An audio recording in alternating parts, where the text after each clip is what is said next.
Hello everyone, কেমন আছেন? নিশ্চয়ই সকলে ভালো আছেন। আমিও খুব ভালো আছি। আজ একটা নতুন ব্লগ শুরু করছি, ব্লগের সঙ্গে থাকুন। আজ এসেছি আমি দীঘায় ঢেউসাগর পার্কে।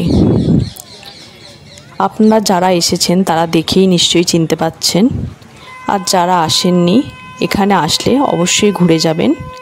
তবে এখানে বিশেষ কিছু দেখার নেই, তবে এখানে ঢুকলে আপনার মনে হবে আপনি বড়দিনে চলে এসেছেন। বড়দিনে আমরা যেরকম লাইট দিয়ে সুন্দর করে সাজায় উদযাপন করা হয় বড়দিনে, ঠিক সেরকম পরিবেশটা ছিল। আর বাচ্চাদেরও সুন্দর খেলার জায়গা ছিল, বড়দেরও সময় পাস করার মতন সুন্দর করে জায়গা করে দেওয়া, সাজানো। এখানে নৌকা বিহার করা, খুব সুন্দর করে সাজানো হয়েছে নৌকাটাকে, জাহাজটাকে সরি।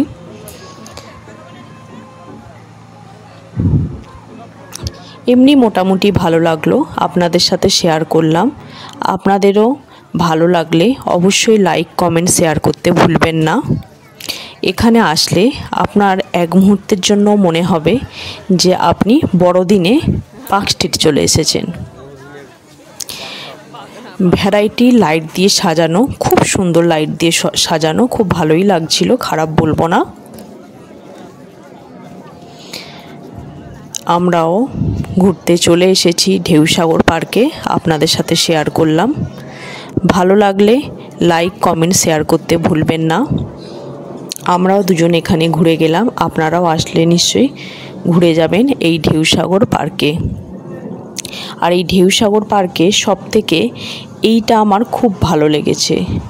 এটা ঝাঁসি রানীর বাহিনীকে তুলে ধরা হয়েছে এই জাহাজের মধ্যে।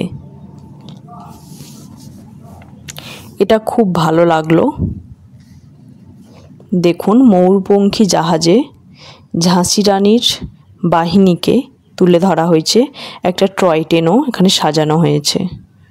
এখানেই ব্লগ